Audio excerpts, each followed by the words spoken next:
My name is Emily Jackson from The Great Family Adventure, and today I'm going to be sharing some tips with you on helping your kids to overcome fear. As a kid, I was always one of those overthinkers and very fearful of trying something new. A little bit of a control freak, the idea of being out of control made me really nervous. Funny thing is, I now have a kid who's identical to me, and I have a really hard time figuring out how to handle it and how to help him with it, even though I went through the exact same thing as a kid. Some things that I've noticed that have helped me work with my children on overcoming fear are: 1, make sure you validate their fear. One of the most common problems we have as parents is that because we can't understand the fear, we're not validating it for the kids. And when I say validate, I mean acknowledge it.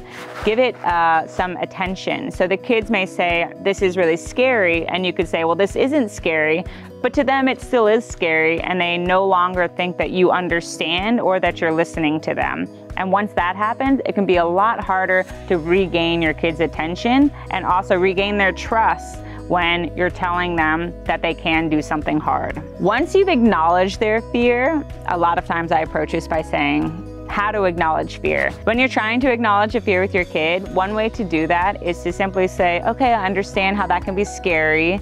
Can you help explain it to me? And help them talk through it. Ask them questions so you can better understand what it is truly that's scaring them, not just the fact that they're scared of it. If you can better understand what it is about it that's scaring them, you'll be better set up to help them overcome it. I was flying on a big one! Yeah. Once you have a better understanding of what it is that's scaring them, help them work through breaking it down in a way that they can see themselves working to overcome it. So for example, my son is very afraid of running rivers sometimes. And the way that I like to work with him to overcome it is I ask him, do you think you can get to that next eddy? Do you think you can get to the next point that we're trying to get to, the next destination? And his answer, because it's so simple, is always yes. And with more yeses, he gains confidence. And then he's not asking me, and I'm not asking him, do we think we can get 10 steps ahead of us? Once you've broken everything down into tiny little baby steps, you'll start noticing your kids gain a lot more confidence in what they're doing because they see themselves overcoming the challenge in front of them. Only by overcoming it are the kids going to gain confidence in what they're doing. So you as a parent, your job, or as a mentor, your job will be to break down what it is that's scaring them into tiny bite-sized pieces so that way they can gain their own confidence in overcoming the challenge.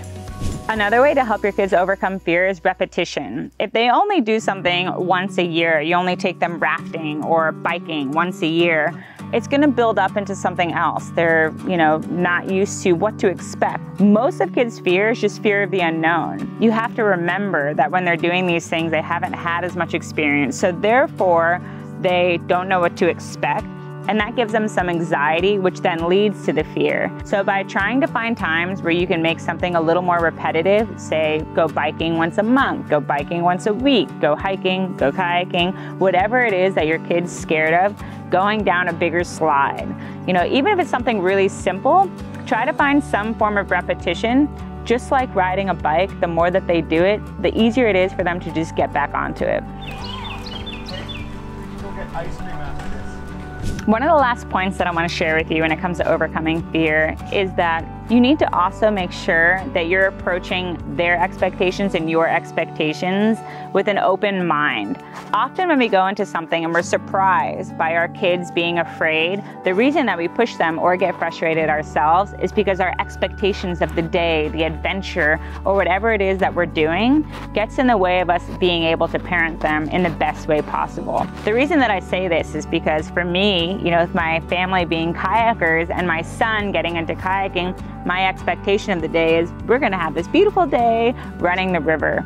Well, if my son's scared all of a sudden, it surprises me. My own frustration of how I thought the day was going to go can sometimes come out when I'm trying to help him overcome his fear. When he senses that I'm frustrated or angry or disappointed, it can really make the fear a lot bigger and the whole experience not be as positive as it would be otherwise. So definitely make sure that when you're going into these things, that you remember that your kids are their own people. They're going to have their own fears, their own expectations, expectations, and the overall goal is for us to have a great time with our kids in the outdoors.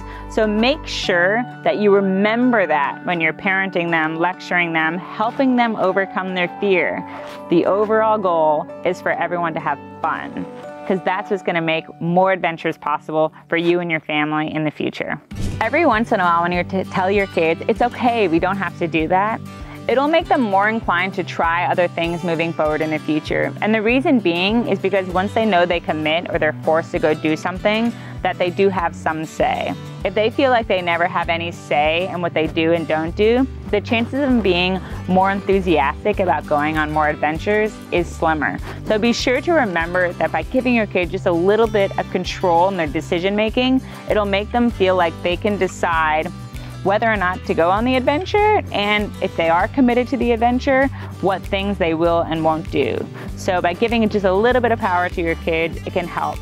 Every once in a while, your kids will just be, saying no to just about everything. There's a stage where they're like, yeah, no, I'd rather not do that because it's different.